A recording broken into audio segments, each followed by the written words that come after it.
I got so much motherfucking design on right now. Break it down, bring it back, make it clap. I got 3 old thoughts, new block, where that thing. Bitches on my line, and you know. Yang pertama itu pengertian dan fungsi sistem pengendalian sektor publik.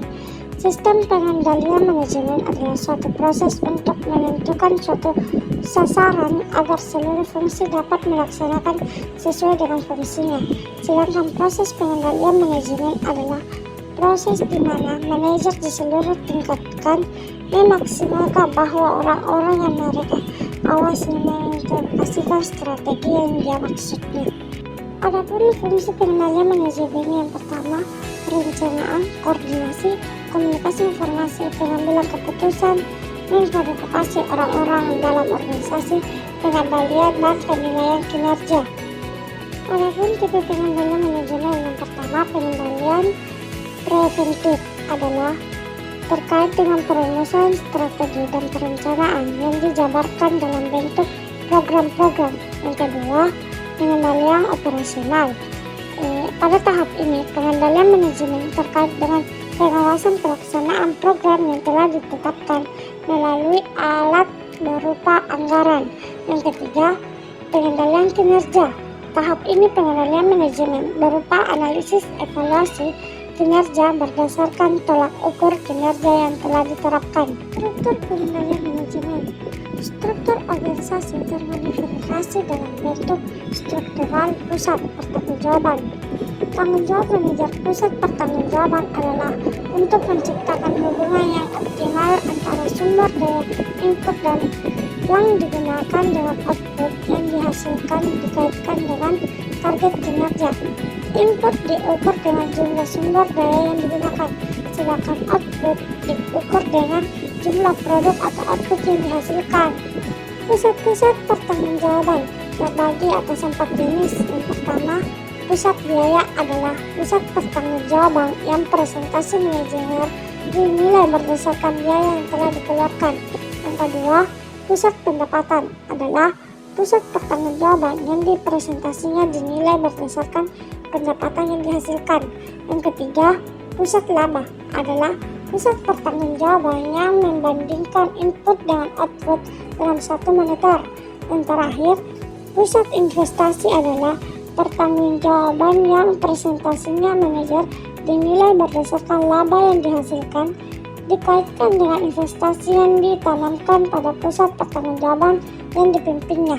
Pengendalian manajemen berfokus pada pusat pertanggungjawaban karena pusat pertanggungjawaban merupakan alat untuk melaksanakan strategi dan program-program yang telah diseleksi melalui proses perencanaan strategi.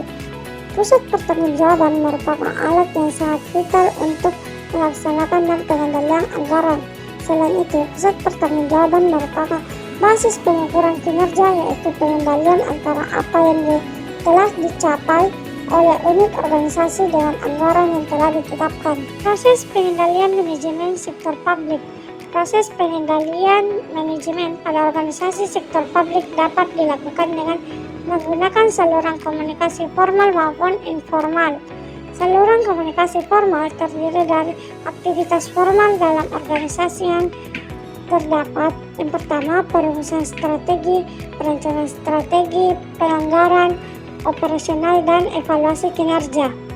Perencanaan strategi. Sistem pengendalian manajemen diawali dari perencanaan strategi. Perencanaan strategi adalah proses satuan program-program, aktivitas, atau proyek yang akan dilaksanakan oleh suatu organisasi dan penentuan jumlah alokasi sumber daya yang akan dibutuhkan.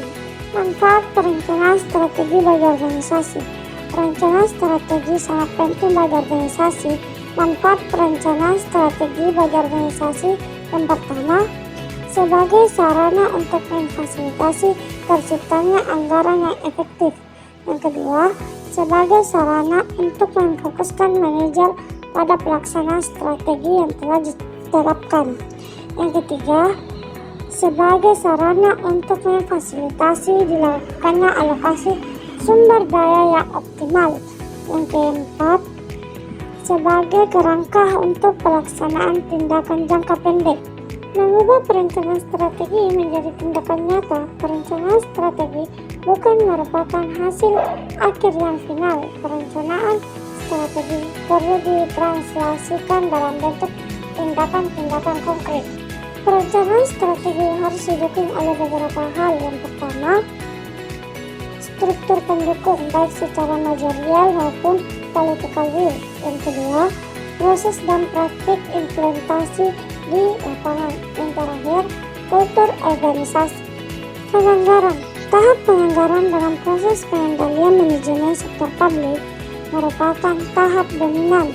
Proses penganggaran pada organisasi sektor publik memiliki karakteristik yang agak berbeda dengan penganggaran pada sektor swasta. Perbedaan tersebut terutama adalah adanya pengaruh politik dalam proses penganggaran. Penilaian kinerja. Penilaian kinerja adalah tahap akhir dari proses di pengendalian manajemen yang merupakan bagian dari proses pengendalian manajemen yang dapat digunakan sebagai alat pengendalian manajemen melalui sistem penilaian kinerja. Dilakukan dengan cara menciptakan mekanisme sistem pemberian penghargaan dan hukuman, digunakan sebagai pendorong bagi pencapaian strategi. Dan itulah materi yang saya bisa sampaikan. Assalamualaikum warahmatullahi wabarakatuh.